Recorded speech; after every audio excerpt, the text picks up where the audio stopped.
Bueno, mi nombre es Michel Castillo, soy estudiante de la maestría en Educación Inclusiva e Intercultural. El día de hoy vamos a hablar de la evaluación educativa en Colombia en lo que refiere a la asignatura de Educación Educativa Interdisciplinar que corresponde a la semana 2. Empecemos este conversatorio haciéndonos una pregunta. Y es la siguiente: ¿de qué manera puede usted interrelacionar conceptos, contextos y necesidades de las comunidades? Según el texto de Pacheco, 2018, la educación debería ser un procedimiento sistemático del conocimiento ordenado que investiga e interpreta los fenómenos naturales, sociales, culturales y artificiales que se basan en sus conocimientos científicos y que se adquiere por medio de reflexiones y comprobaciones en ambientes determinados. Es decir, el autor nos habla de una educación liberadora que tiene en cuenta no solo un contenido intelectual, sino otros aspectos personales, individuales y de la comunidad, como es todo este contexto cultural y la realidad del mismo. A su vez también pensando en elevar el potencial en todas sus dimensiones, dando cuenta al momento de evaluar no solo los objetivos plenamente académicos dados por el sistema educativo tradicional, sino también teniendo en cuenta la conciencia del estudiante, sus potencialidades, habilidades, destrezas, interacción dinámica, ¿sí? Que podían pronunciarse al momento del aprendizaje entre docentes y estudiantes. Una segunda pregunta que nos planteamos en esta exposición es cómo diseñaría una propuesta de evaluación desde la pedagogía crítica en contextos educativos.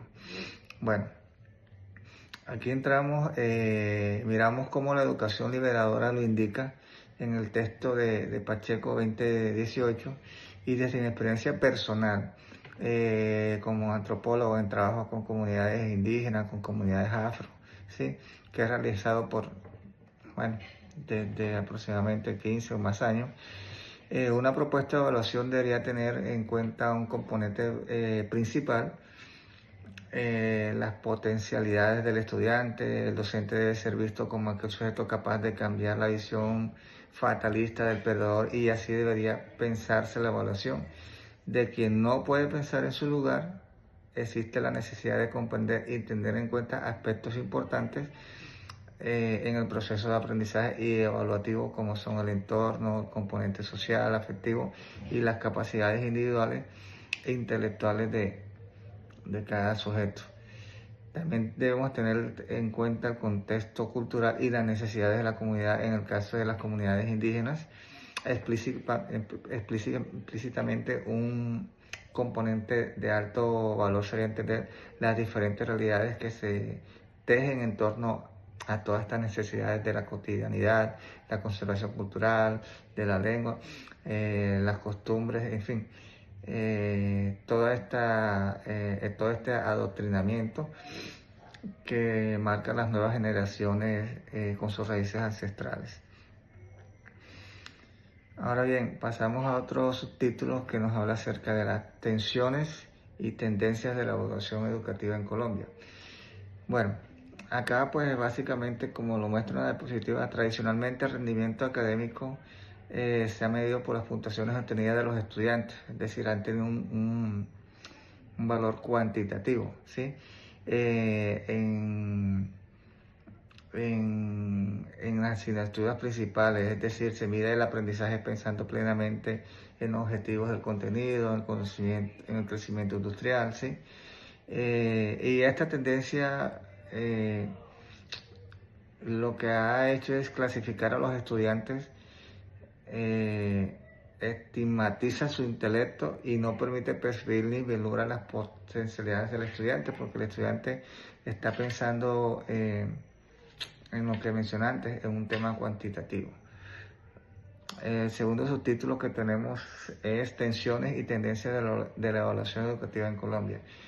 Bueno, acá vemos que no tienen en cuenta la cultura y el entorno social, no tienen en cuenta los componentes afectivos, anula otras posibilidades del estudiante, no tienen en cuenta el entorno familiar, no tienen en cuenta el contexto económico, ¿sí? No tienen en cuenta la realidad del estudiante, su cotidianidad y las necesidades de su comunidad. Otros subtítulos que podemos manejar y que voy a entrar a explicar brevemente son las tensiones y tendencias de la evaluación educativa en Colombia. Bueno, aquí pues me permito citar dos actores, ¿sí? Lo voy a leer, Calero y Scar, citado por Marcerano 2021. Ellos afirman que la evaluación simple del conocimiento no incluye el concepto total del logro académico y por tanto el autor destaca dos enfoques teóricos con respecto a los resultados de la función de producción educativa, por un lado, y la perspectiva más conservadora que sostiene el resultado de factores sociales y familiares que también son importantes para el rendimiento académico. Por ejemplo, la satisfacción con la vida y el centro escolar. ¿Sí? Básicamente eso sería como lo elemental. Hay otro subtítulo que nos habla acerca de la pedagogía crítica y el diálogo intercultural. Bueno, a raíz de este modelo educativo y de muchas tensiones que hay en ellas, destacadas anteriormente, surge una necesidad de cambio que desarraigue la línea conservadora de la evaluación tradicional que tiene en cuenta meramente los objetivos del componente intelectual. Entonces surge desde la pedagogía clínica, crítica, perdón, la educación liberadora que ve en el estudiante y que comprende que su aprendizaje depende de múltiples factores como lo social, lo afectivo, lo cultural, los valores y principios, las potencialidades y la familia. Tenemos por último lo que es la pedagogía crítica y el diálogo intercultural. Bueno, la educación de la libertad tiene la base en la intencionalidad de los productos humanos. Por tanto, la evaluación debe ser un proceso que reconozca las potencialidades, que identifique la realidad en el contexto determinado e individual del sujeto que no lo anule.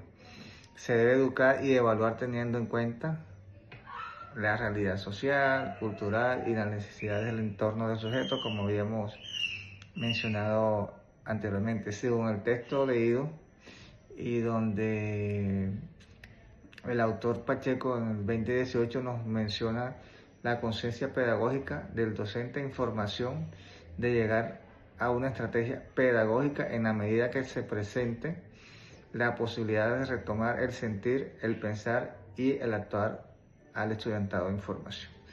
Eso básicamente es lo que quería decir en esta exposición. Muchas gracias.